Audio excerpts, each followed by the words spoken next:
go. Whew.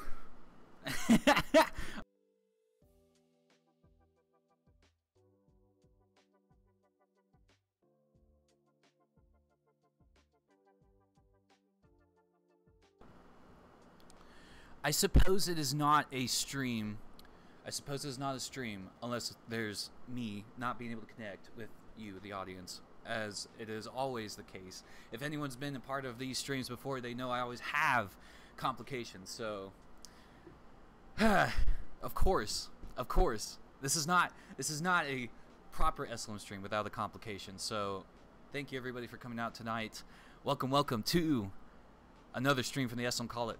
Has been a very long time since I've been live, actually, surprisingly a long time, and I wanted to go ahead and take the time before I get started to thank, of course, the staff members of LunaCon, everybody that was involved with this massive event. Thank you so much for all the work you do. Seriously, I don't know if there's a way to really express how much I appreciate you all for taking time out to create this event, for inviting people like myself to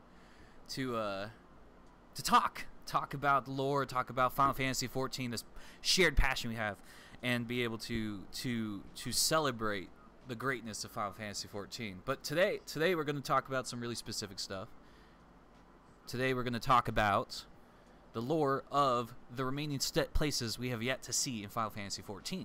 So, yeah, it is 30 minutes late, and I do apologize. Essentially, what had happened is I basically was getting ready to go live, right? And I had everything set up. I was plugged everything in, and my mic, like, literally no sound was going through the mic. Nothing was going through the mic. It wasn't even connecting to the computer. So I had to go get an older mic, a mic I hadn't used in a long time, plug that in super fast, test that really quick, make sure everyone could hear me to get this going. I don't know why. It's the technological blunders. I was not made for technology, clearly, and so therefore we're here. We're here to do the lore. A little late, 30 minutes late, and I do apologize. But I hope you're excited. I'm super excited. I'm excited for the opportunity. Once again, thank you, LunaCon staff. Thank you for giving me this opportunity to talk about my favorite subject in the whole world, which is Final Fantasy XIV lore. Also, huge shout out to all the panelists we've had so far. We had some incredible staff, incredible content that's been broadcasted. We got to see all these presentations. We got to see all this really cool stuff. You know, Synodic Scribe went live for the first time, by the way. For those that may have not known, that was Synodic Scribe's first live stream, and did a fantastic job talking about lore and all the stuff that you can expect about getting into the lore content. Final Fantasy XIV. We got to hear about Fisher lore, right? We got to hear about Cheese lore. There's a lot of lore today. There's a lot of lore today. So I hope to be able to kind of be like the nightcap of lore, essentially, right before y'all head off for the evening to prepare for the next day's events. We're going to talk about some really cool stuff in regards to the remaining regions of Final Fantasy XIV and what is to be expected in the next few expansions that we have left that we know of. You know, who knows? They say they're going to be around for 10 years. They're going to be around for 10 years. So, in the 10 years, what do we expect? What do we expect to learn about? What are we going to learn about? And what do we expect on scene in the future? All the cool stuff like that. We're gonna talk a lot because that's what I do. We're gonna talk a lot. But first, very important thing. I do have to show off something. I worked really hard on this. I worked really hard on this for the panel. Everybody, the most important thing about today's LunaCon, I want this trending. Okay, so I want this trending. Me and Synodic have talked about this. We want this trending. Okay, you gotta uncloud Ilsebard, okay? We gotta uncloud Ilsebard. Hashtag uncloud Ilsebard. I made a shirt for this. Okay? This is our biggest thing. We need I couldn't order a shirt in time, right? So I went to Walmart. And I got fabric paint and I painted on this shirt. Hashtag uncloud Ilsebard. Y'all, like, we need to get this trending. We need to get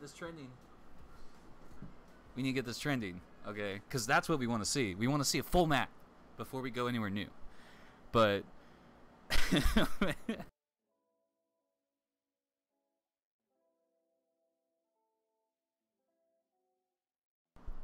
so let's go ahead and get started on the meat of the presentation.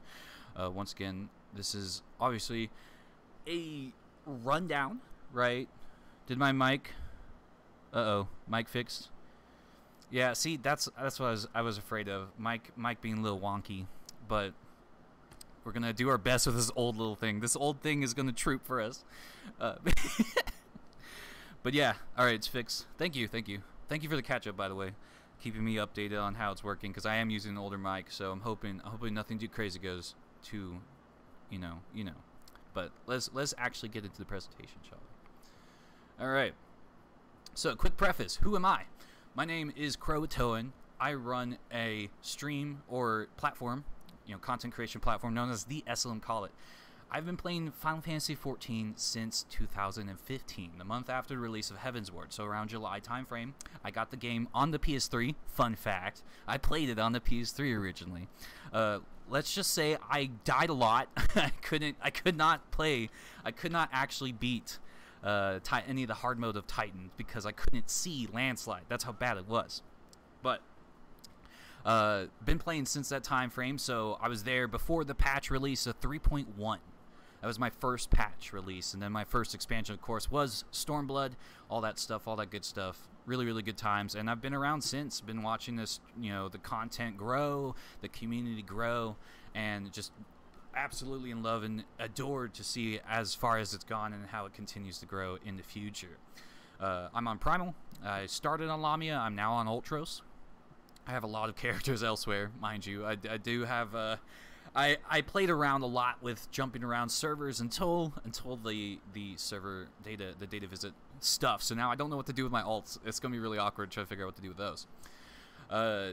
If you want to know where the lore hunger came from, of course it started with role-playing. I was invited to a role-playing group with a couple of friends of mine in one of the FCs I was a part of, and I got really invested in the storyline. I got really invested in the plot, mind you, and because of that, now I'm just constantly doing this research stuff, reading a lot of Final Fantasy XIV lore because of this.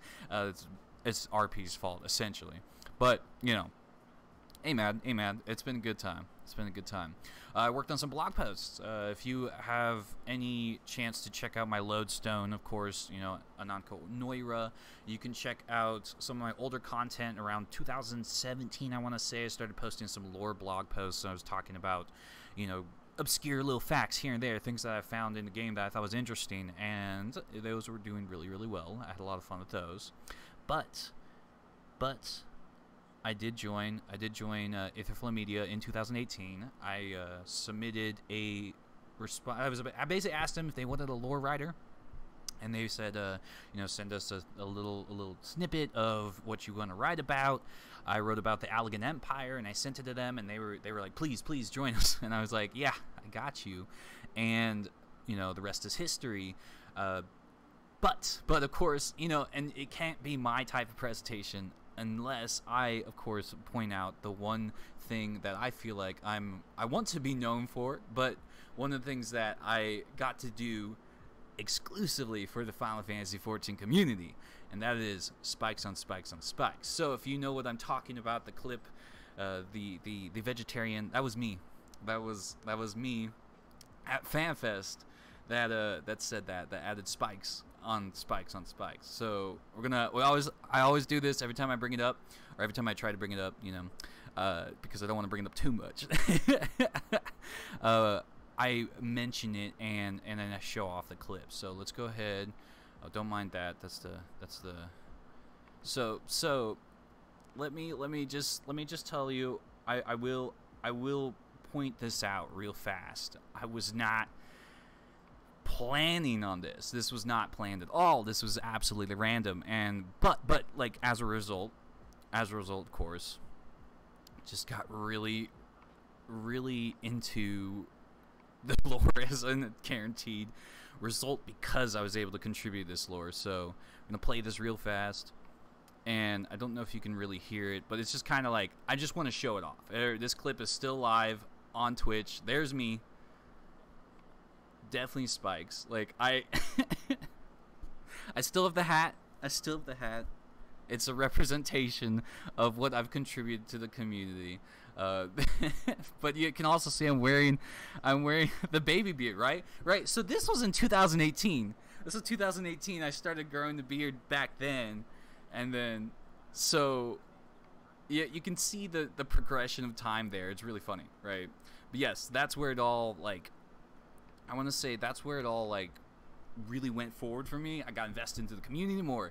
I wanted to get more involved with content creation. I got more involved with all sorts of stuff because of this moment where, you know, oh snap, I'm literally on the Final Fantasy camera talking about spikes on a fish, and you can check that fish out in the game right now, and it has spikes. So if you the beard has been yeah. My beard is level 90. Okay, I like that. I like that a lot. That's really funny. That's good stuff. That's good stuff. Yes, it has seen some things since it's been a thing. So, but what are the results? What are the results, of course, of Aetherflow Media being able to be part of that? I got to write 8 articles, lore articles, 3 of them on the Allegan Empire. Went into this whole depth on the island of Eureka, right? I know a lot of people may have not had a chance to go through Eureka, so I wrote about that and had a chance to, you know, if anyone wanted to read that, there was an opportunity for them to catch up, you know, things like that. And then I talked about the Shadowkeeper, all sorts of stuff, had all these articles. I got to do 3 charity streams with Aetherflow Media where I was on Twitch raising money for causes such as to write Love on Her Arms, things like that. We earned money for these organizations, and I got to do lore tours during those events where I basically just ran around the world and showed everything off, pointing out different settings and scenarios and little things like that. And that really put that kind of like that spark in me and kind of show me that was something that people wanted to learn more about. And then, of course, the top of the top cut, the cheese, the moment that defines me personally in my lore career is that I was given an opportunity from Aetherflow Media to interview Natsuko Ishikawa and Banryoda. And it was a really interesting process because let me tell you, I really wish I knew Japanese because I had to go through an entire translation process where they had to send the questions over and had to be translated. I feel like I could have asked better questions as a result if I understood the language more, things like that. But it was such a big moment for me because I was able to ask these questions, and I was able to learn that they do in fact have a map at HQ with no clouds on it. So Uncloud Ilsabard, it's already done. They just need to release the map. I'm like, come on, guys. You have it at your offices. You told me in the interview. Please. What are you doing? But, and then, of course, we also learned about, I know I asked them about the identities of the masks that was, you know, we were trying to figure out. And they were like, oh, we'll tell you eventually, you know, things like that. But it was so cool. It was so cool to be able to do that. And, of course, huge shout out to Aetherflow Media for that opportunity. And then, of course, 2020 happened, pandemic happened. I started streaming on Twitch full-time during that time because I wanted to get involved with more of the content creation sphere. I wanted to learn more about how to do that and present that kind of stuff. And then, you know, of course, had been streaming for about 2 years up at that point. So that's everything from me, right? And then, you know, one of my biggest things, of course, right? You can catch me on Twitter on the SLM. You can catch me on YouTube. You can see that, you know, check those channels out. If you have questions for me, I don't mind answering those. I love answering lore questions all the time. I'm really big about that. You can ask any of my friends. They can message me anytime, and they're like, hey, so why did this happen? Or when did this happen? And I'm always the one that I try to answer as best as I can. You know, give a little research here and there, that kind of stuff. But, yeah, so that's basically me, right? That's the rundown. So let's get into what we're going to be talking about. So, of course, spoiler warning. Please, if you're trying to avoid these, make sure you mute the stream or step away if you must, right? Do so to protect your, you know, integrity of the story. I want to make sure everyone enjoys it at their pace. That's the most important part for me. I don't like forcing people to learn about stuff that they're not ready to learn about, right? If there's something they want to learn about properly, you know, please feel free to step away. This is my petition that you do so. But we will be talking about my lore sage beard. I've thought about that. But, yeah, so we're going to be talking about content mentioned in Endwalker. We're not going to go over all of the Endwalker details, just certain, like, little mentions here and there. We're probably going to, based on the topic of discussion, since we are talking about geography, you you can expect to, we're going to be talking about a particular line or phrase that was said by this particular character. So just to mind that particular thing. We're going to talk about 6.1 specifically for a little bit, not huge, but like a little mention, right? We got patch 5.5. We're definitely going to talk about that for a little bit because we have something really, really important to mention about that, right? And then, of course, Blue Mage Questline. We're going to talk about that a lot, too. So if you are avoiding those, please feel free to step away now. And I will give you a few minutes. Well, a minute. I'm not gonna hold it too long, but I just want to make sure everyone has a chance to make the choice to be here so they don't get spoiled. Avoid spoilers, please. It's very important from me as a story consumer, as a content consumer, to make sure you don't get spoiled. I want you to enjoy this at like that level of, oh my gosh, that's so cool, that kind of stuff. Don't get spoiled, okay? This is your warning now. All right. Onwards, then. All right. So, this is what I call the shopping list. Emmett's shopping list, right? It's probably not a good name for it. There could be other names for it. But as I was writing this, I was like, you know what? It's kind of like a shopping list, right? Of places that was given to us exclusively during Endwalker, of areas that we should check out. Actually incentivize heavily these areas that we should check out. Going to the lore store, right? Yeah. I was like, it's a lore thing, right? But we got this list of stuff, and so as a result, we're definitely going to be basing the primary part of this presentation on the subjects that were brought up at the end of this particular scene. So going over that. And to mention to going to the lore store, heck yeah. To mention, right? This was actually brought up in Synodic stream. I saw someone write out this entire post in the stream. So there are players out there that are well aware of these particular areas, so I'm super excited to bring them up. I know it was mentioned a lot during the stream about the New World, about Meracidia, so we're going to talk about that, and we're definitely going to talk about these things for sure, and kind of go over them in their own way, talk about them a little bit, and then some mentions at the very end, of course, right? So, in order, we have the ruins beneath the waters of the Bounty. We got the treasure islands on beyond the frozen waters of the Blind Frost, right? Fabled golden cities of the New World, the sacred sites of the forgotten people, the South Sea Isles, and then Meracidia, the southern continent. And as we know, as a result of 6.1, we've already visited one of these areas, which is the ruins beneath the waters of the Bounty. We got to check that out already. So that leaves 4 areas that we need to look forward to, I guess. Please look forward to it, as is Yoshi P's favorite phrase. Things to look forward to in the release upcoming, the 6.x series, the 7.0 series, however long they do plan on using these particular areas, they will probably be bringing it up eventually. We'll see. But I'm hoping we get to see it sooner rather than later, of course, right? So, talking about the Blind Frost, this is really interesting. I'm not even going to lie. To me, as someone who's been invested with the lore, someone's been invested with the geography for a long time, this was very, very out of nowhere, at least to me. Because the Blind Frost, as you see on the little map snippet I was able to grab, it's just ocean area that's in the north of Authard, right? As mentioned by Emmett, and it's got like less than a paragraph in the lore book where it's talked about the storms, it talks about the ice flows, and that there's no known safe route for trader travel. So we don't even have any references or content or information regarding these treasure islands, but it was just dropped out of nowhere. And if I was to make a guess, I would want to say this might be some sort of treasure map related thing or something to that effect, but I'm not entirely sure. I can't tell you. There's no information regarding the Blind Frost outside of the second lore book. I looked everywhere. That's only been brought up that one time, and then of course in the MSQ. So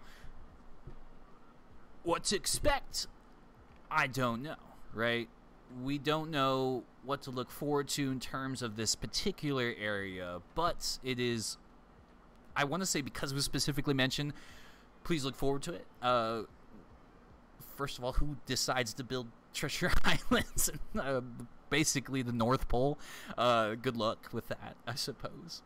Yeah, right, and you know what? The Chuckle Pepper, the return to Hingashi, that would be really intriguing. I would be interested to see that because, like you mentioned, we've only gone to Kugane. The entire region is, in fact, locked to outsiders. Kugane is the only open port to outsiders. So if at any point the Bugayo, who is the leader of that area, decides to open the rest of the land to us, we could get to see the rest of Hingashi. That would tie in really well, nicely, actually. But who knows? Who knows, right? We get all this information from the lore book. We get parts of this information from little snippets here and there during the Stormblood campaign. But yeah, Hingashi is locked to us, and we just kind of just went to like this, not the smallest area, of course. It was a big town, but that is all we got. That's all we're actually given permission to see. So, and that's a good point. Mayalel, if I butcher your name ahead of time, I apologize. But Milo mentioning about the calamity changing climate zones, that was brought up actually during Evilise, so I like that. It's a good mention. That is a good mention. And, of course, yeah, Hingashi being open would be awesome. Ruins of Elpis would be really interesting to see, if that's what they're hinting at. Yeah, so, I mean, that's the question, right? That's just such a random reference that I didn't expect. That there could be anything, and it could be all sorts of stuff. So I love to speculate. You know, feel free to post your speculations and things like that because that's the kind of cool stuff we look forward to, right? Really, really cool stuff. But that's all we got. There's no information about this area, so who knows? Who knows? All right. But, of course, the fabled golden cities in the New World. This particular area has been mentioned a lot more, I will say, than the Blind Frost. And we actually have a lot to go over in this particular mention. Little hints and little bits and pieces of stuff that we've gotten throughout the length of the game since 2.0, since 3.0, since 4.0. Little mentions here and there from the items and little tool tips and stuff that we get, right? So we're definitely going to talk about the New World because it was brought up, and you know what's more exciting than checking out this area, which is themed after ancient, the ancient North America, themed after the First Nations. Like I would love to see a place that has genuine respect for that kind of culture and upbringing, right? So I'm super excited to see what they have planned for this area. But yes, it was. The discovery of this area, they had been mentioning this area in tomes and books for a while, but the genuine existence of this area was debated up until the 1500s of the 6th Astral Era, where Kettenram the Blue embarked on a voyage across the western seas and landed on this uncharted territory. Finds out this entire continent, and he's visiting, and he meets the nation of the Mamulja, right? And he finds, we learned that this place is also known as Mamuk. As a result, that's the name that the Mamulja give the New World. It's called Mamuk, right? It's far to the west. So this is across the Indigo Deep, far down. You don't really see it on the base map itself just yet because of that, right? His return voyage, when he brought that back, and he explained the area, and he talked about visiting the Autark and the silver and things like that. It started this huge series of voyages and expeditions, and there was a ton of people that was heading to the New World to check it out for themselves, right? One of those people that we know, of course, is Merylwib. As captain of the League of Lost Bastards, she went to the New World twice. She actually went to a voyage when she became captain a few years later after she became captain, and then went back about a few years later after that to the New World. So, and then let's see. The Kettenland, yes. Kettenram tried to call the New World Kettenland, but no one wanted to call it that. No one agreed with that. So he's the only one that called it Kettenland. Everyone else refers to it as the New World. And then let's see the Ixataka. Yep. After some of the outfits they put in the game, I'm hoping there's a bit more discussion regarding that subject. I know it's a little rough. I want to know exactly like the intention behind that for sure. The outfits are a bit of a rough on the edges, I would say personally, from what I know. But I'm hoping there's a little bit more respect later on in regards to those different elements for sure. And random speculation, last section of the dungeon of the May. This looks weird at the point of the final days. Still better than what? Yeah, for sure. Yeah, the Rogadan people, and this is kind of a tangent. Rami Rain's bringing it up. The Rogadan have traveled basically the length and the breadth of this entire planet. They've been traveling for a very, very long time, and a lot of what we know about these areas are a result of their initial discoveries. It's really, really cool because they have that, like, you know, especially related to their Viking-esque heritage. You know, they traveled a lot in those longboats, and you know, we see clans of Rogadan in the Far East for that reason. You know, they traveled lengths and breadths of the world, and they settled in these different areas. So we meet a lot of them as a result. So it's super cool. Yeah, minimum stats, I agree. They are doing very, very good job at being respectful. I, for one, as a Indo-Trinidadian man, have a lot of respect and appreciation for Thavnair. So, you know, I hope for the best. I hope for the best. And then, of course, if it does come up, we have the ability to talk about it, you know, and bring it up to the devs and explain it to them and stuff like that. So, you know, that's what the forums are for. You know, we go in the forums and we talk about this kind of stuff. So it's really good that we have a chance to talk about it. But let's bring it up. You know, they did specifically mention the Golden Cities, the fabled Golden Cities. And that mention was brought up actually once before in a book called Over the Horizon. You can find this book in the Google Library.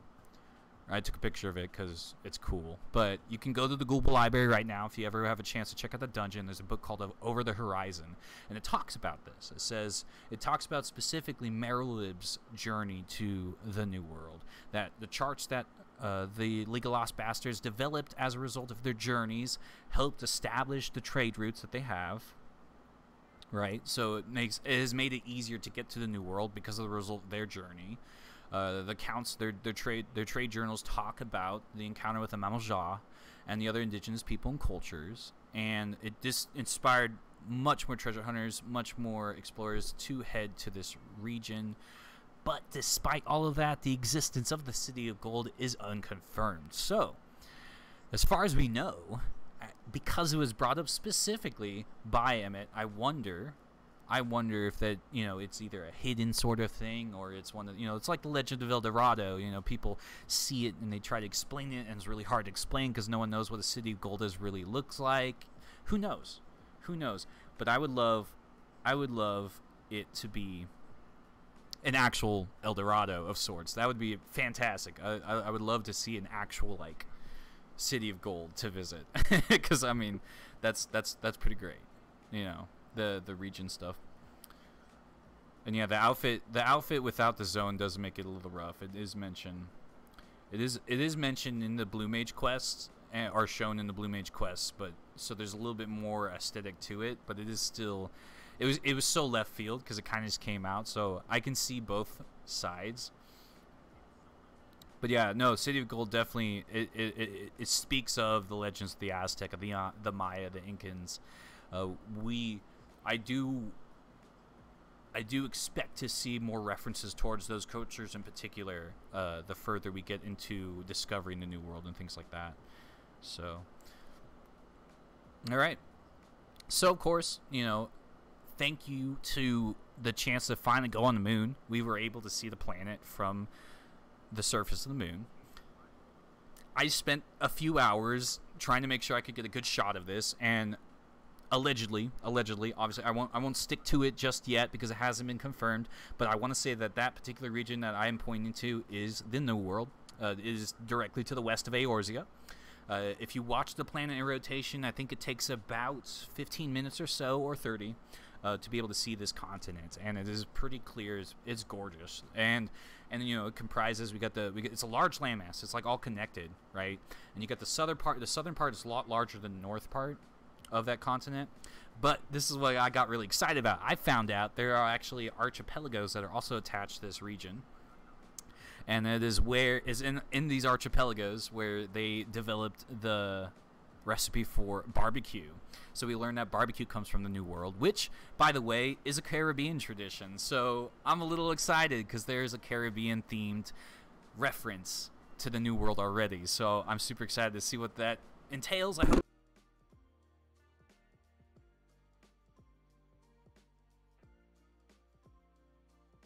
excited about the references. Yeah, I hit the mic with my hand. I'm too excited about the Caribbean reference. Yep. Thank you, by the way.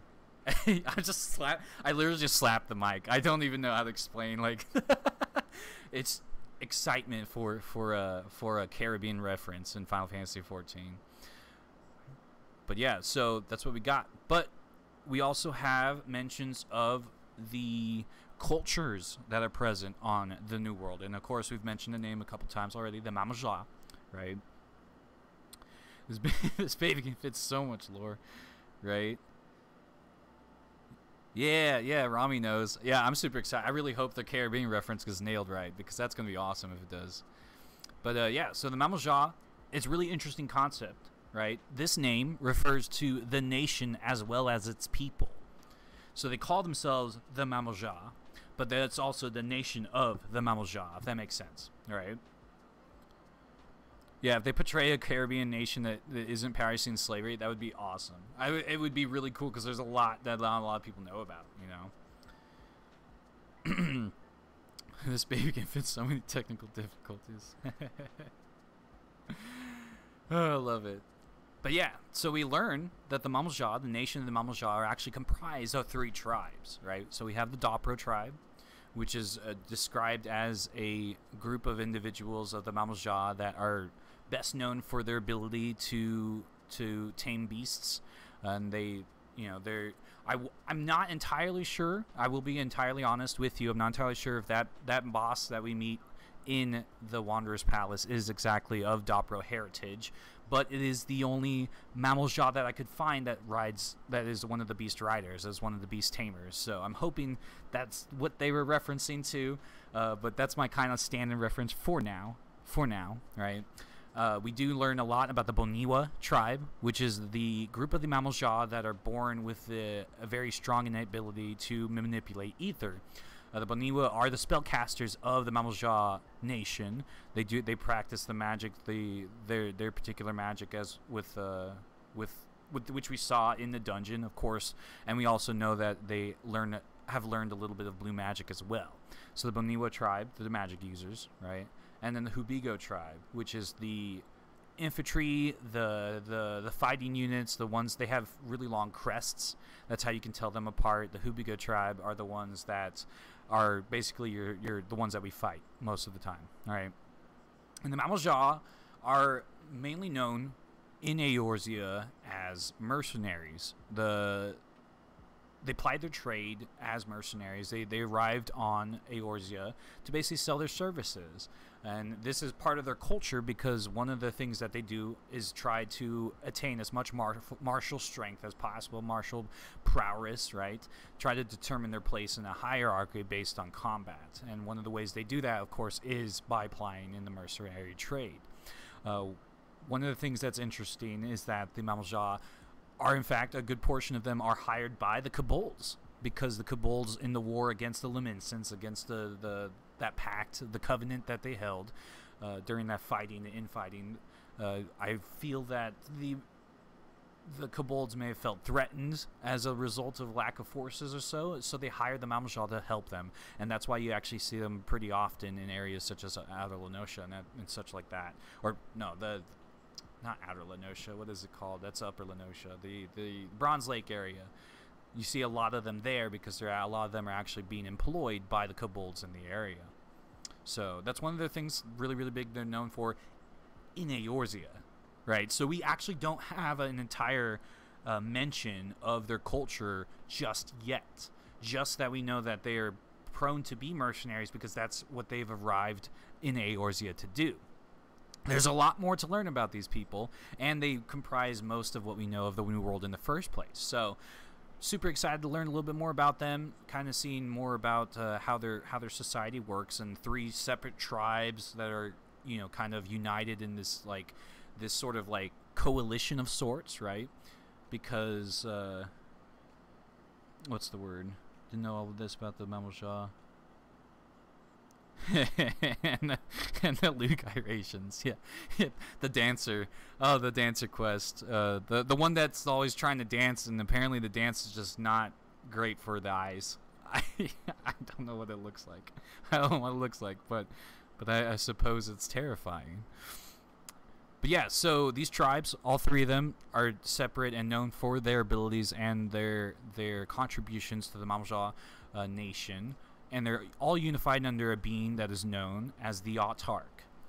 It's a 2-headed king who binds the tribes into a single society. So I will say I did take a picture, right? I took a picture of a 2-headed king, like a 2-headed leader. That is not the Autarch. That's not the Autarch. That's the boss of Wanderer's Palace hard mode. But it does give you kind of a visual to see what we might be expecting in the future is a 2-headed king. Because the 2-headed Mamelja are actually considered some of the most powerful beings of the nation. It's a result of when 2 members of separate tribes marry together and have children.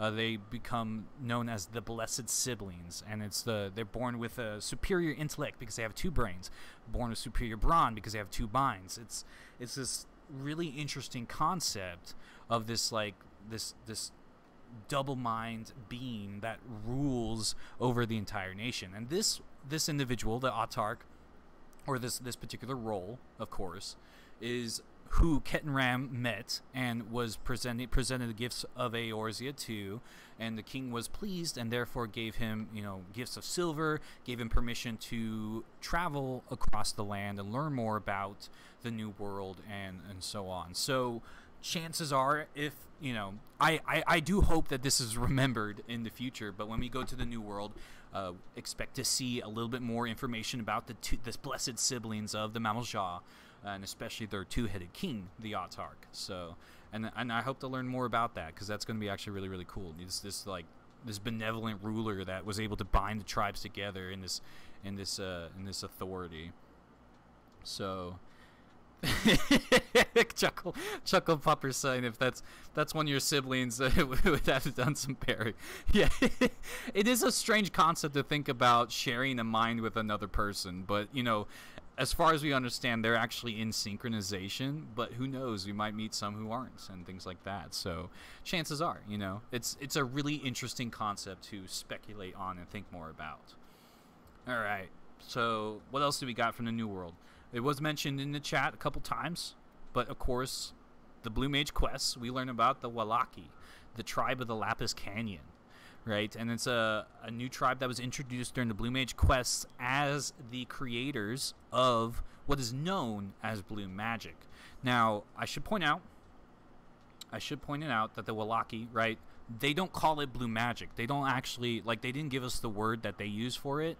Martin was the one that calls it blue magic because of their association with the color blue, right? The color blue is sacred to the Wallaki. They live in an area called Lapis Canyon, which is it glows blue because of the cerulean deposits, right? And so the color blue is sacred to this culture, and everything about this magical tradition that they use references the color blue because of, you know, the depth of the sky, the deepness of the sea. It's all this very deep, profound experience for the individuals of this tribe, and that's why it's referenced as blue magic in Eorzea, because it was just, he was trying to sell it and make it easier understood to the adventurers. So, you know, he gave it that name, but that's not what it's called on the new world. So Garlemald is going to want to bring them some free. See, now, once again, you know, in talking about the Blue Mage spoilers, of course, you know, in the Blue Mage quest line, we learned that there was someone that was actually trying to, of course, impose a certain colonial distinction and take away the Lapis Canyon from these people. But we actually, you know, if you do play Blue Mage, which I know a lot of people have feelings about Blue Mage, and I respect those feelings about Blue Mage, but I do think the story is very interesting, very, very, very well done. And so they bring up something that really, like, kind of like caught me off guard, but I was excited to learn about. they bring up the concept of the epidemic, right? So, you know, we learn about how disease back in the day was one of the reasons why, you know, colonization was so effective, because certain people weren't prepared for infections across the ocean. The Wallaki are experiencing something very similar to that in Final Fantasy XIV. They've written that story where they are getting sick because of the Eorzeans that are coming to the New World. However, they're actually looking for a cure. They've actually discovered a cure. And so, big change from the history part of it. In history, we never cured, but in this game, they're actually curing them. So, I'm hoping there's some more information regarding that particular subject, because it's very, you know, kind of dropping that in the middle of the Blue Mage quest line, a lot of people are gonna miss out on it, and I really hope that doesn't get missed, like forgotten, you know, that particular plot line of the epidemic that was cured by the hands of the Eorzeans for traveling and finding out that that was something they were doing. So it contains Go-Go. It's worth doing. Yes, if you like your Final Fantasy V references, Go-Go is mentioned in the Blue Mage quest line. So, singing the dig song, good lord. But yes. So those are the peoples of the New World. That's all the information we've received up to this point. We only know about the Mamalja and their 3 tribes that are bound together, and then the Wallaki, the tribe of the Lapis Canyon. That's all we have at the moment. But, you know, of course, in due time, perhaps we'll get more information. We will learn more of this area. But what do we have? What have we gotten as a result of this area? What have we seen as a result of this area? Lots of stuff. Lots of stuff. We actually have a wide variety of vegetables and fruits that exist in Eorzea right now as a result of the visits from the New World. Right, so the travelers and explorers that went down there, they loaded up on these vegetables, they loaded up on these fruits, and they came back to Eorzea and they introduced these plants to the Eorzeans, and now these Eorzeans are growing these on their shores. So a lot of what we have in Eorzea is actually from the New World. We have burritos. Yes, burritos is a thing in the New World. It's a food item that they've created. The dog, Chewy. Chewy is from the New World. Chewy is from the New World. I didn't know that until I was doing the research for this panel, and now I'm just absolutely through the moon knowing that Chewy is from the New World. So, it's visiting from the New World. It's pretty great. It's pretty great. Let's see, the Garland rest of my... Yeah, making the I need to actually get that role quest done. I fell behind a little bit. I need to get those done. The retainer's been to the New World before me, right? For sure. I know, it's so funny. It's like, wait, you went to the New World? Why are you getting all this? Like, I want to go to the New World. What are you doing? But of course, you know, so we got the minions, we got Chewy, we got the Tapir. We know Tapir are native to the New World, right? Coneflowers, which you can find in the Dravanian Forelands, actually were brought over from the New World. And then, as I mentioned before, right, we got our popados, our tomatoes, the alligator pears, the reagent peppers, the pashana fruits, the mimic gourds, all those various vegetables are a result of the explorations and the voyages. One thing I thought was really interesting, I found out, of course, one of the newer items that were introduced in Endwalker, it's called the Thavnarian corn. You can actually harvest that on Thavnair. Was actually brought over from the New World as well. So the Thavnarians are cultivating corn as a result of travels to the New World. Whether they traded with New World explorers or they went themselves, not really mentioned, but that's still a really cool concept to kind of see the flow of trade between the nations, right? The Popados hail from the Southern Sea Isles. It's funny. I love it. Of course, we got the Mount the Wyver, right? The Wyver is the beast that is tamed by the Mamalja, and you can actually get your own now as a result of Endwalker. It's one of the fate mounts that you can get if you do all the fates and stuff like that. And then, you know, a strong culture focused around the concept of totems and focusing on the sacred images and things like that. So, you know, expect to learn more about that in the near future. So, super excited to learn more about it. That thing is a grind. I'm still stuck on it. I'm still working my way to it. I want the mount, but I'm like, I get distracted easily, so I can't really say I'm good at that. All right. So, Emmett did bring up the concept of the South Sea Isles, mentioning the sacred sites of the forgotten people, the South Sea Isles specifically. This was really interesting for me because I looked really closely at the map as best as I could. You know, of course, from the surface of the moon, this is what we got. This is the one of the good images we have. I can't see the South Sea Isles. I don't know if it's just bad eyesight on my part, but I know they said it was on the equator, and I'm looking on the equator, and I don't really find anything. So as of right now, for myself, I just put the question mark, because I can't tell you if that's exactly where it's at, but that's where it's supposed to be. It's supposed to be past the Croatoan Sea on the equator. Maybe they're too tiny. I don't know. I mean, small islands, maybe they don't pick up on the map as well. Hopefully we do get to see something, because if Emmett was to bring up the South Sea Isles as something we need to visit, here's hoping we learn more about this area. But what is to know about the South Sea Isles? We did mention, it was actually mentioned earlier a few messages ago, that is the ancestral home of the Lalafell, right?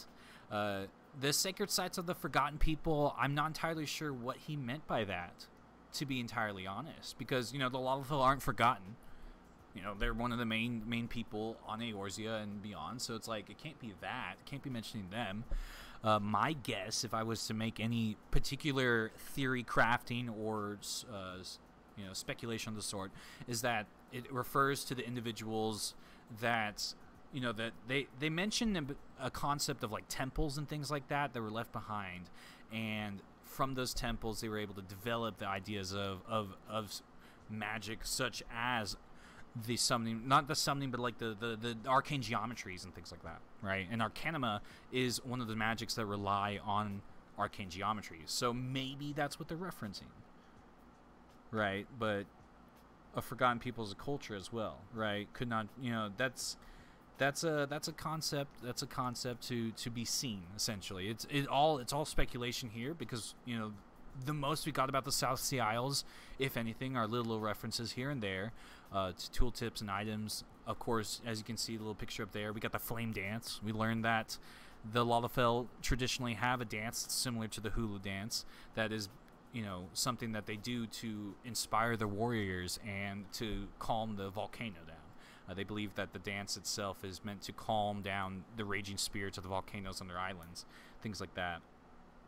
And yeah, minimum strats, you're mentioning the Dunesfolk and Plainsfolk were terms that were made after the migration, absolutely. So the Lalafell that we will meet on the South Sea Isles will be a predecessor to those individuals, the people that you're able to choose on the character creator screen.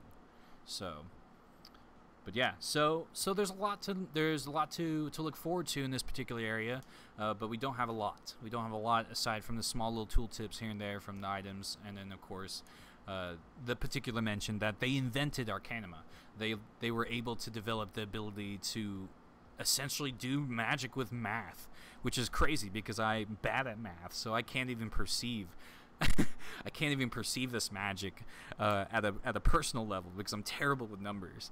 But and yeah, and they do have a good amount of commerce. There's a lot of trade going on between the South Sea Isles and Eorzea. So what did he mean by sacred site of the forgotten people? I can't tell you. I don't have a particular reference for that just yet. But it is something worth speculating on, thinking about, and looking forward to in the future as well. Right, and then the Battle Scholars of Nim. Yeah, so they actually...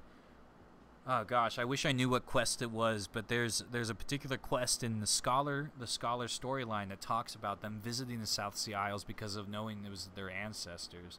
But I'd have to dig that up because it is off memory. It's one of those things. It's like a vague memory I have, so I'll have to do the digging later and learn about that. But yeah, I want to say in the Scholar questline they mentioned something about the South Sea Isles or visiting the Isles, and it had something to do with Bitoso. Yeah, I'm gonna have to look that up because I'm gonna start going off on a tangent, and then I don't want to do that just yet. But yeah, so far we've talked about the Blind Frost, we've talked about the New World and the stuff from the New World, and of course with the South Sea Isles. But there's the last mention that has the most the most to look forward to, I think, the expectation, the excitement. There's a lot of mentions about it in the last couple of patches. So, of course, what am I talking about? The southern continent, Meracidia. So, we have this region, right, that we've actually, the crazy thing is about Meracidia is that this name was present in 1.0. They talked about Meracidia quite frequently, I would say. Not frequently in a way like, oh, all the time, but like there was a good bit of mentions to Meracidia in 1.0. Right? It's the second of the 3 great landmasses, right? The third being the New World. And it's far, far to the south, right? Far to the south past the equator. We know a good bit of information in various contexts, and so I think we're gonna be able to go over that in a little bit, talk about what to expect and what might we be looking forward to in the future regarding this area and things like that. But yeah, we got Meracidia. He specifically mentions, he's like, do you know the present state of affairs in Meracidia? And it's like, well, not really, because there's literally no contact between us and them. But we know about the 5.5 mentioning there's the entire instance with Tiamat and how that would be bringing up, the fact that that's being mentioned at all, right? Like there was so much. I was all over. I was at the moon when they did that entire segment with Tiamat. So I'm expecting to learn more about it. And he actually. Now, Rama, you just reminded me about something, so let me see.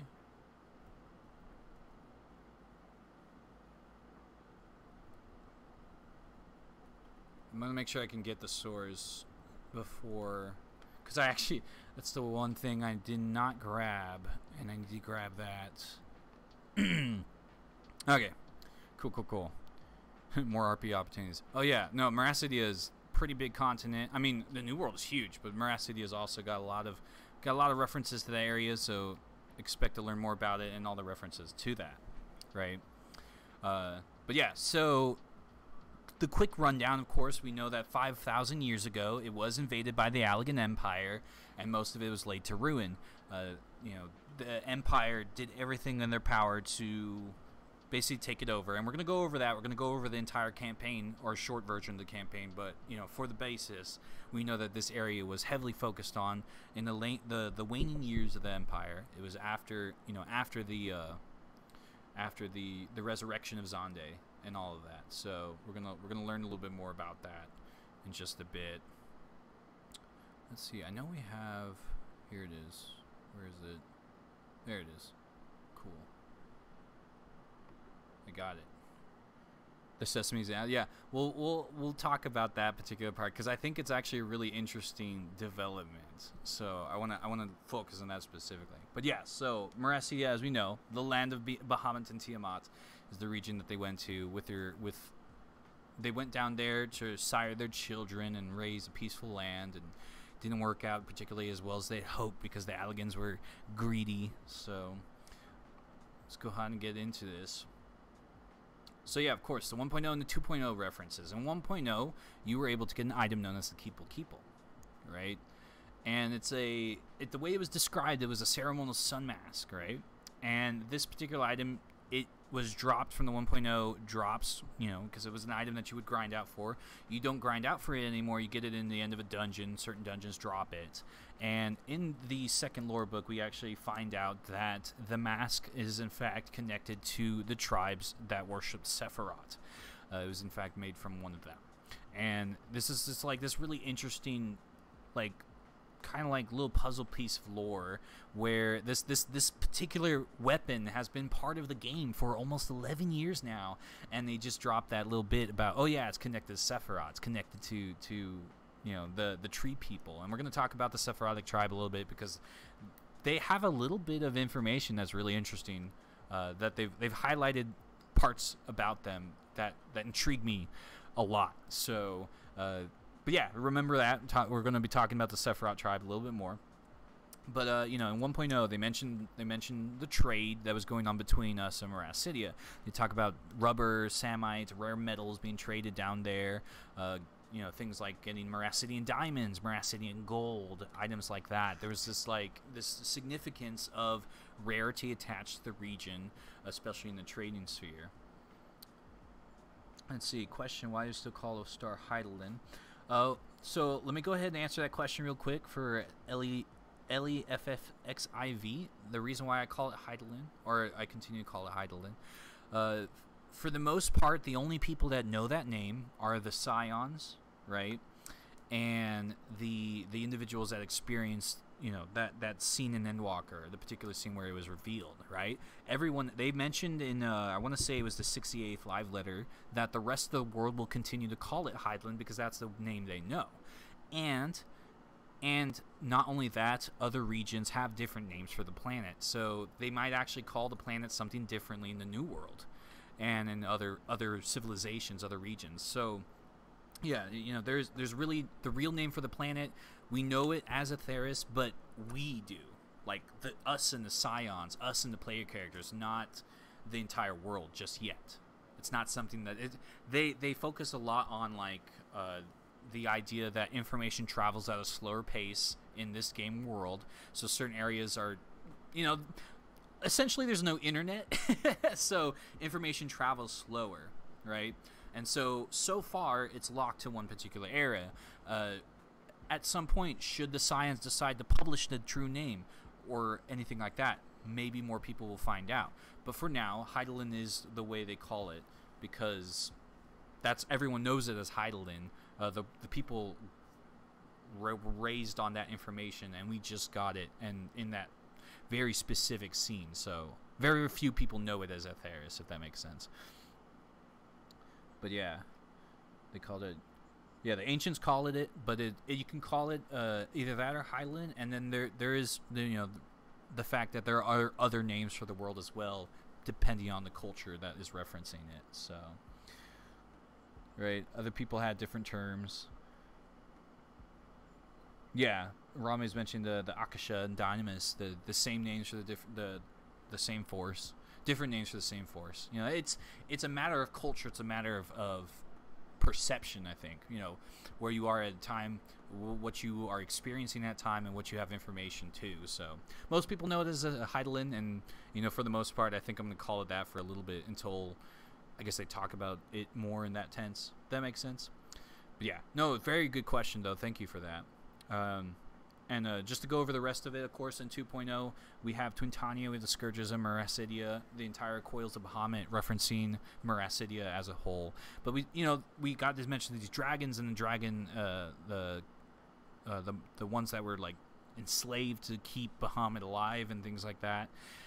But we don't actually have any particular mentions of the region itself, right? And the lore book then drops the whole thing about it being, you know, this wasteland that it's really hard to get in contact with because people are hostile on the surface and so on and so forth. So, you know, there's a lot of interesting references to this particular area, right? That is, you know, you get from very, very specific content from the Coils of Bahamut, from that stuff where they talk about it and the monsters that you fight and things like that. Yeah, you know what? Yeah, they definitely highlighted that. So no Wi-Fi warrior light. Yeah, I like that. It's the no Wi-Fi warrior light. That's a good way to highlight it. For sure. I like that. I like that a lot. Yeah, I'd be hostile to the origins too. Yeah, after your entire history was devastated by a nation from the north, I'm pretty sure it's very hard to get down there because they're going to assume you're going to do it again. So that makes a lot of sense. Makes a lot of sense. They probably want nothing to do with north right now because of that. So, but yeah, so from the map of the planet that we get from the moon, I want to say that Meracidia is that little body of land right there that you can see right beneath Thavnair, right beneath Ilsabard. It is, you know, past the equator. It looks like kind of like Australia, just a little bit. A lot of people have been calling it Dragon Australia, but for now, allegedly, like I said, we don't really have all the details until later. You know, they might change things here and there. Who knows? But from what we know from the map that we get from the moon, I want to say that that area is Meracidia. And it's the landmass that is the farthest south possible. It also has a small little island mass there that was interesting. I'm not sure how that's going to work out if we do visit both or separate. But Meracidia seems to be like a little two-part there. So really, really cool. Really cool stuff. All right, so what to expect, what to learn about about Meracidia. So we got the Warring Triad, right?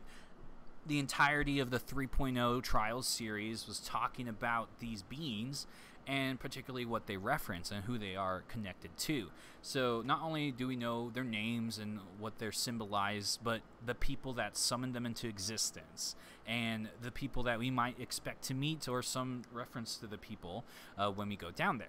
All right, so we got the three nations that were mentioned as the creators of these primals, of these entities of the Warring Triad. The first one, of course, is the Sephirotic tribe, the Arboreal tribe. They're a tribe of tree-like beings that summoned Sephiroth into existence. We learn little bits here and there that are interesting about this particular group, right?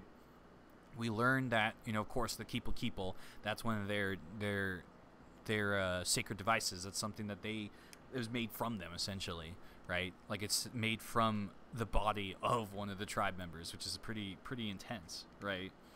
And so that's where the Entwives went. That's a great reference. Love it. There's a area, right? There's an area that you can visit in Aziz's Law. It's called the Cathedral, right? And that area is actually one of the regions that was used to worship Sephiroth. Now, this is a really interesting concept, talking about the cathedral, is that the entire area is covered in symbols of Azema, right? And so the question had been asked to Koji Fox in the past, why are there symbols of Azema on a temple that was extracted from Meracidia? And he explained that the symbol of Azema, you know, it's a representation of the sun, and so that symbol representing the sun is also Sephiroth's symbol, because the sun is the source of his strength. So to the Meracidians, Azema's symbol is Sephiroth's symbol, and it's like there's this whole like cultural connection, and we still don't know why Azema's symbol shows up in Meracidia, but it's there, and it's just super cool. It's super cool that they have that. And so I hope to learn a little bit more about that, about how Azema somehow became, the symbol of Azema also became the symbol for Sephiroth because of its connection to the sun. I want to learn more about that. I'm super excited to learn more about it. And you know, as you mentioned, don't trust tree people because they're mean to turtles. I love Final Fantasy V reference there. I see that. Good stuff. Good stuff. Love it. And then yeah, so the different cutscenes, or the different mechanics of the fights, right? We're talking about the balance and stuff like that. We learn about Sophia.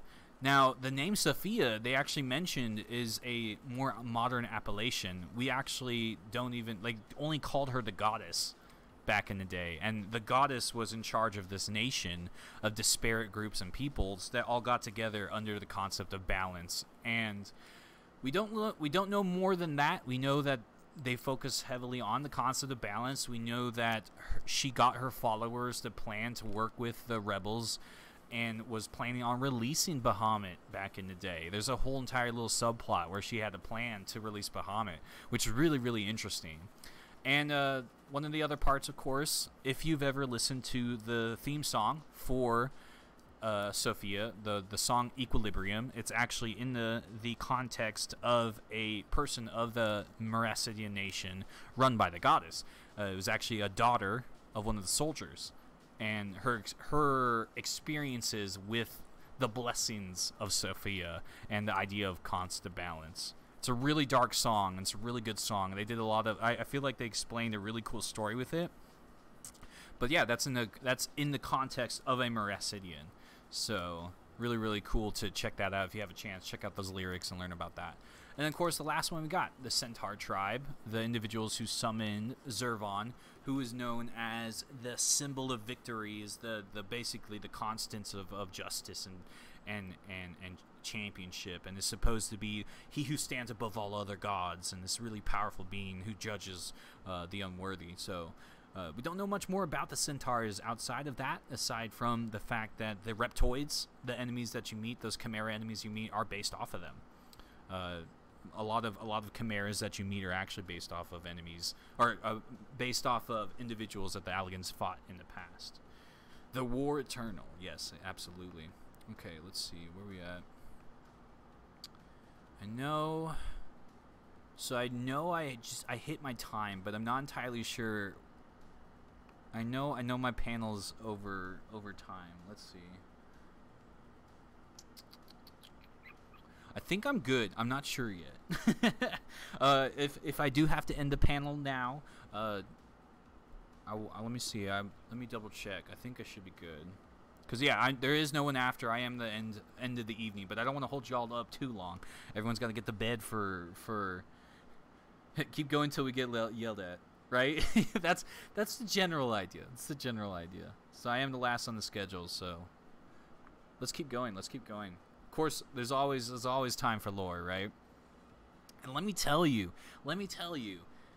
when I found out about this particular Tiamat's memories in 5.5, like this whole segment, I don't even know, like, if I tried to dig for the cutscene, and I'm really sad that I couldn't find the cutscene in time. I'm probably gonna have to replay this whole thing just to find the cutscene. But Tiamat's memories are so good. Because we learn a lot more about Meracidia in those few lines of text than we have in like anything else that we've received up to this point. We learned that Tiamat and Bahamut actually made contact with the Sephirotic tribe. They were the first to make contact with them, right? Was that tribe? They made peace with the tribe there. And they developed, you know, they had their children. They lived in relative peace for a long time, and then people started showing up on the continent, left them alone for a good while because I want to say in content in general, right? Content in general, most people seem to leave the dragons alone in the beginning. Starting off pretty strong, they tend to leave the dragons alone, and then later on down the line they get a little brave and poke at the dragon and see what they can do. But at the first part they described that there's not really any contact between them and the people, right? And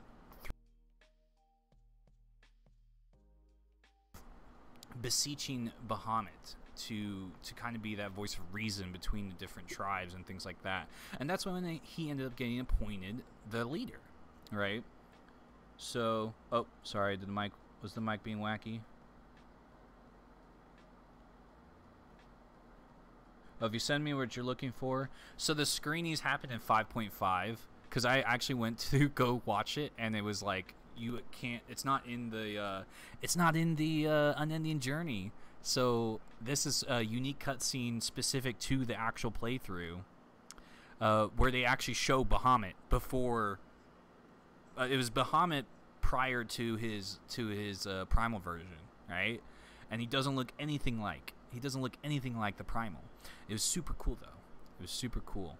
But yeah, so you know they discover Meracidia. They make friends with the Sephirotic tribe, right? People start traveling over there, and you know they wanted to divide the land between themselves.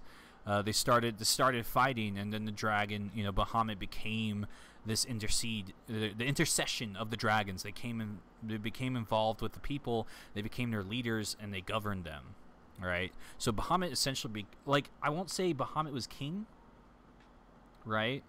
But he was definitely he was just like this very wise leader that everyone looked to for leadership in Meracidia, right? And that was one of the main reasons why when the conflict began, when the Allagans eventually stormed these coasts, they were met with this massive force of, you know, these individuals who were under the purview of Bahamut. He led them as his leader, as his grand leader, and they were teaching. He was their linchpin, essentially. He was the one that brought Meracidia to harmony, to this era of peace and prosperity. And with his death, that's when everything fell apart, right? Remember, Bahamut was slain. That's when the Warring Triad was summoned. The Warring Triad were captured, and then Bahamut was summoned. There was so this is where we get into the Meracidian campaign lore, right? We learned that the Allagans were capturing dragons and, you know, corrupting their minds and corrupting their bodies and forcing them to fight against their fellows. We learn about the Tiamat's memory. Nice. Thank you, Rami. Yeah, so if you are interested, please feel free to click that link, the YouTube link there, that will take you to show you what exactly Tiamat was remembering.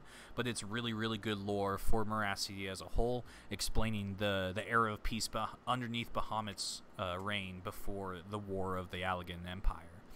But yeah, take over the dragons. They started creating the mechanic versions, the Kalias, right, to fight them, the Chimeras that were fighting them, and things like that. And then once they made the oath, once the covenant was made with the Cloud of Darkness, when Xande made the oath to destroy the world, essentially, he was able to start summoning Voidsent armies and sending them down into Meracidia. And that's where it all ended, right? The Voidsent armies were just too difficult to fight because every person that died would become a Voidsent. It was just this constant growing menace, and it was just very, very difficult for Bahamut, then at the time at Primal, to fight against. And then he eventually got taken out by the Omega weapon. So this is like really deep information behind this conflict, but it was also a primary reason why the Allagan Empire fell, because there was a lot of people that were against the war in Meracidia, and there was a lot of rebellions, and there's these rebellions fighting against Xande and forcing him into the Crystal Tower, where he would activate Dalamud and then eventually cause the Fourth Umbral Calamity. So there's a lot of tie-in to the information regarding the war in Meracidia, how this led to the conflict that eventually became the Calamity and such. So the pretty lady, white hair, painted toenails, really well done feet. I remember that tweet. Why does her feet look so good? That was funny. That was really funny. But yes, highly recommended. Check that out when you get a chance. Really, really good stuff. All right. Let's see. All right. So the question in the hour. I know someone brought it up. I think Rami brought it up. But we do have one more thing to talk about this particular era, about Meracidia. Is it the ancestral home of the Miqo'te, or is that Southern Ilsabard? So this is a really, really fun event because, in particular, it's dealing with something that has been based on tooltips. It's been based on references in old content and 1.0 content, 2.0 content, 3.0 content. Stuff that we didn't really have a confirmation for and just had reference to in the game until the lore book came out and just decided. So I remember the forums just exploding on this particular subject because the forums mentioned, oh yeah, the Miqo'te come from Southern Ilsabard, and we're like, hold up. Everybody remembers Meracidia. We've been talking about the Miqo'te coming from Meracidia for years, and all of a sudden they're from Southern Ilsabard. Pretty crazy, right? So thanks to the individuals in Gamer Escape, right? Gamer Escape is a bunch of really cool people who work really, really hard behind the scenes to get this info. They actually asked the question. They actually asked that question for us, and let me see if I can pull it up. Here we are. Don't mind the ads, of course. We have a question asked to Koji Fox about the Miqo'te lore, right? And it says, a lot of hints that Meracidia was involved, and then those were pruned away, and now it's all about Ilsabard. What's the truth? So Koji talks about the many eras. He talks about migrations. He talks about 6 eras, right? There's a lot of people moving in and out, but based on the different eras and the different calamities that result, that push people out. And then when the calamities end, people come back, right? So he's saying specifically that they're from both. That there was a group of Miqo'te that came from Meracidia, there's a group of Miqo'te that came from Ilsabard, and it's just based on the general concept that Eorzea is a great place to visit because of its ethereal resources. A lot of people end up going back leaving, going back, leaving, going back, and we have all these eras of information of when these migrations are happening. So, for the most part, the general question has been kind of resolved that they are from both. So there's a potential chance of meeting ancestral Makote in Meracidia because of this, because the migration concept, meaning they were there far earlier than Ilsabard. Ilsabard was the 5th Umbral era, right? It was during the Age of Endless Frost, and we learn about that we learn more about that. It gets brought up again in Endwalker because we start learning about the land of Corvos, which was also known as Locus Amonis, which is also known as the ancestral home of this Seekers of the Sun. So really, really, really, really crazy. A lot of stuff there. Love that. Yeah, save your ad money. You already got my wallet. Yeah, and what Rami's saying about how there's one tribe of Lalafels in Eorzea long enough to be native when Mach was founded, but then there's also the group from Vilbrand. So yeah, that's a big point. It's good to remember that there are multiple migrations happening at these many eras, and because as a result you'll hear from one place, you'll hear from another place. The full answer that we get from Koji is that both are right, and that anytime we hear that a certain group comes from a certain place, assume that's true. So yeah. Yep. Thavnair's lore has, oh my gosh, Thavnair has so many different migrations. I'm super excited, like, to get more into it. I've been learning a lot about the area recently because of that. So, but yeah, have you heard of the critically acclaimed MMORPG? It now has an ad. Love it. But yeah, so that's your answer right there. If anyone ever asks, you've heard it here from me. You've heard it here from Koji Fox. The Makote are from Meracidia and Ilsabard. They came from both. And so we have the reason why we have references to both regions is because they're both connected to those migrations. So you can tell that to your friends. Free trial, right? Yeah. Oh, I love it. I love that meme. That meme will never get old. I want that to keep going for a good bit. I love it. All right. And then, of course, our little dump here. What's the lore dump from Meracidia? What's some of the stuff that we got from this area? Of course, we got the aloe. We got the sesame seeds. Those are both native to the region. Those were mentioned in chat earlier. The sesame seeds were actually brought to Eorzea by the Makote, which is a main reason why people knew about the Meracidia connection far before the lore book. The aloe also comes from Meracidia, and it's connected to the Makote because it's used in their mikabobs. But that's all we have about that in particular. The sesame seeds has a stronger evidence being attached to that migration because it says specifically that the Makote were the ones that brought it over. So things like that. We got the wind up Twitania, which was created as a result of the campaign. We have kangaroos. We have kangaroos in Meracidia. We learned this new fact from Endwalker, thanks to Endwalker's new minions. The wind-up kangaroo mentions that this marsupial is native to Meracidia, specifically. So not only does Meracidia have dragons, it also has kangaroos. Pretty crazy. Now, I'm absolutely mind-blown by the fact that hippos are native to Meracidia as well. They specifically used the hippo lore, the hippocalf lore, to explain that there was trade between Meracidia and Thavnair back in the olden days. And the presence of hippos in Thavnair is a result of that trade. So pretty crazy considering the Arcasodra have an entire tribal quest line based on the hippo culture or the hippo presence that was only there because of Meracidia. So who knows what more there is to find out about that. So it's pretty cool. Dragons, kangaroos, dragon-roos, hippo dragons. Oh my gosh. They got curl dragons. They have curl dragons in Meracidia, mind you. They're the dragons that took the form of a curl, did that so they could travel the jungles. Like, that's a specific species unique to Meracidia. We've actually fought a couple curl dragons in the past. There's a hunt mark. There's a boss fight. It's one of the coil monsters. But yeah, that species is unique to Meracidia itself. We do protect the hippocalf. It's very cute. But it's also a very cool cultural icon referencing Meracidia's presence in Thavnair. The hashtag is uncloud Ilsabard, yes. If you wish to get that trending. We're trying to get that trending because we want to check out that area. The Verge dragons. Yeah.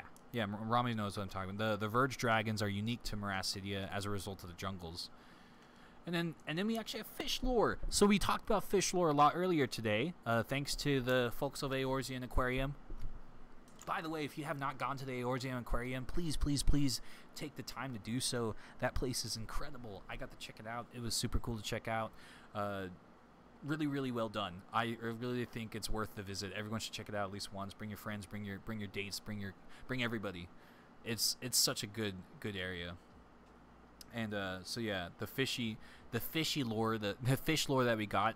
We actually have fish lore connected to Meracidia. We have angelfish, which are native there. We have the mahi that swim back and forth between there and the Ciel delays. So there's an entire migrational pattern of the mahi fish.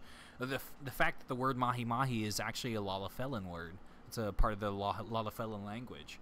So, which I think is pretty cool that they named it, and it's one of those fishes that connect to Meracidia. And then we have the dark bass, which is this fish that is you can get in Thanalan, you can get this fish in Gridania, you can get this fish in a lot of areas in Eorzea, but is native to Meracidia. So that's a really interesting question to ask, is why do we have a fish that is mentioned native to Meracidia but is in like every single body of water in Eorzea? Hence there's a possible connection between those areas as well, right? And then of course the random minion that we got in 5.0, the Ben stone, which is referring to structures that were built on Meracidia in ancient days based on the Ben, which is supposed to be a word that means eternity, which is really interesting. Egyptian reference, maybe? Egyptian culture references, maybe? Who knows? Considering the hippos are also there, I do think they are pulling a lot of cultural references to, you know, the Sahara, to sub-Sahara Africa, areas like that, as well as dimensions to Australia as well. So Meracidia is going to be really interesting because we got dragons, we got the Ben, which is, you know, the Egyptian reference, and then we got the Australian references. So who knows what to expect down there? It's going to be pretty crazy, right? Alrighty, so, and I think that's all I had. Yep, that's the end of the presentation there. Thank you so much, by the way, for turning in. I hope you learned a little bit. I hope you learned a lot. I hope you learned some more about the fantastic regions of Final Fantasy XIV. But of course, we want to talk about, you know, the most important part, and it's, you know, what do we need to see? What do we need to see? We need to see Ilsabard unclouded, right? Hashtag uncloud Ilsabard, everybody. Make sure you I want to see this trending. Hashtag uncloud Ilsabard. It's very important because we learned so much about that area from Save the Queen, and we don't know what it looks like. We know about Bosio, we know about Martravi, we know about Zatina's Grace, Aernsburgs, the Republic of Landis. There's so many, Manathewo. They mention so much about this area, and we don't see an ounce of it. And of course, you know, sharing in Synodic's grief, uncloud Ilsabard. We need to see that map ASAP. It'll be really awesome. But yeah, I want to see Corvos. I want to see Whirlit, now Mask. I want to see the central mountain tribes of Rogadin, where they, you know, we have like the beast tamers who go there, things like that, or the beastmasters, right, that we meet in Save the Queen. They capture, you know, Dewan is from the Central Ilsabard range, and there are tribes of Rogadin from the Central Ilsabard range. I want to see these things, man. They mention them so much, but we never physically get to see it. And a picture is nice, art is nice, you know, tooltips are nice, you know. I want to see that kind of stuff because that's cool when they mention it, but then they don't mention it again. And I'm like, where to go? I want to see this stuff. And, you know, like he mentioned before, you know, you got the Gleaners. The Gleaners travel the world over, find this stuff, and you're telling me they don't have a map yet? Like, come on, you know, it's pretty crazy. But we got to get it trending. We got to see it. Maybe the devs will be like, hey, guess what we found in the back of our office? An unclouded map. Here you go. Yay. And then everyone's excited, right? No, I want to see if they'll ever mention the Gardens of Zerakish. The Zerakish. I want to say Zerakish. The Gardens of Zerakish. That's something that's never come up before. I want to see that, you know. I want to see a lot of stuff. But that just goes to tell you that this game is meant to be here for a long, long time, and I'm super excited to continue this journey with everybody, right? And what did Emmett say at the very end? You got to travel for the sake of discovery. So, for the sake of discovery, let's continue to invest ourselves in this fantastic universe and learn more about the lore and share your passions for the lore on the forums, on Twitter, post that stuff, because that's the cool stuff we like to see. Everybody, trust me, being able to talk about lore as much as I do, it's really, really, really cool, and it's an opportunity I get from being able to, work with the community, all the stuff I've been able to do with the community. Super cool opportunities. So, thank you for this chance. Thank you for the chance to talk about this lore with you all.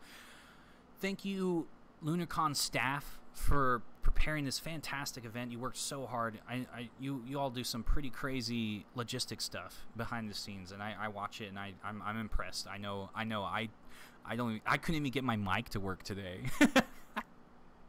I couldn't even get my mic to work today, so clearly I would not be able to run an event like LunarCon because they would just go nuts. Everything would break. But I wanted a huge shout out to all of them, everybody behind the scenes, all the panelists prior to me. Good job, seriously, good job, good work. All the presenters, everyone, everyone that got to do the presentations, all the DJs out there, all the work. There's so much talent. There is so much talent behind the Final Fantasy XIV community. I just love to see it. I love to see it. I love to see you share it. Keep doing that. Keep doing that, because it's amazing. So, yeah, that's all it from me. And yeah, let's see what 6.2 has in store for us late August. 6.2 is going to be coming out. We got some new stuff that's planned there. Who knows what we're going to be learning about then. So, gonna have to visit that aquarium. I think it is on the LunarCon page. I don't know off the top of my head, but I know I did see them post it, like that little information, and they have an event going on right now for LunarCon. So please check it out. I'm serious. It's such a cool thing. They did such good work there. Plus, I'm a little biased. They mentioned the vegetarian a couple times, and there's a character named Vegetarian Bait. Whoever's name is that, I really appreciate you. So it's on the cigarette server. 6.2, we will learn there's no dragon in Mirage City. Oh gosh, all that hype, all that talk up, and then it's like, oh yeah, they're gone. So yeah, Ward 16 plot 59. Yes, check it out. Lavender Beds in Malboro. Really, really cool thing. And they do got like little themed rooms based on the lore, so I'm a little appreciative of that for sure. These are not the dragons you're looking for. Love it. But yeah, I think I just end this stream. But yeah, if just real quick, if anyone has ever any questions about the lore of Final Fantasy XIV, remember my channel is the SLM Call It. You can find me on Twitch, _SLM. You can find me on Twitter, _SLM, and various social medias of your preference, whichever you prefer to use. I try to use as many of those. Oh yes, one more shout out. I totally forgot. Huge shout out to Hisomi Seiya for creating a chibi version of my character in the summoner outfit. We did that themed off of the Miracidia particular, the Miracidia War. So huge thank you to that art. Like, it's cute. I love it very much. Very, very cool stuff.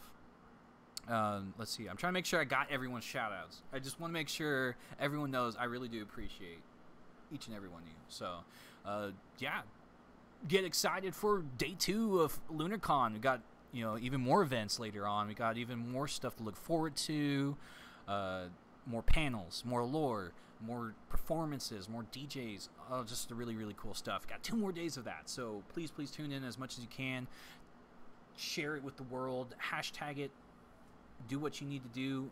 This thing needs to grow and be appreciated for the work that it is. So, and that's it for me. So, get some sleep, everybody, or not. Up to you. Your choice. I'm probably going to go pass out because I have been researching and preparing this panel for the past few hours, so I need some sleep myself. But with that being said, may you always walk in the light of the crystal, and I hope to hear from you all soon.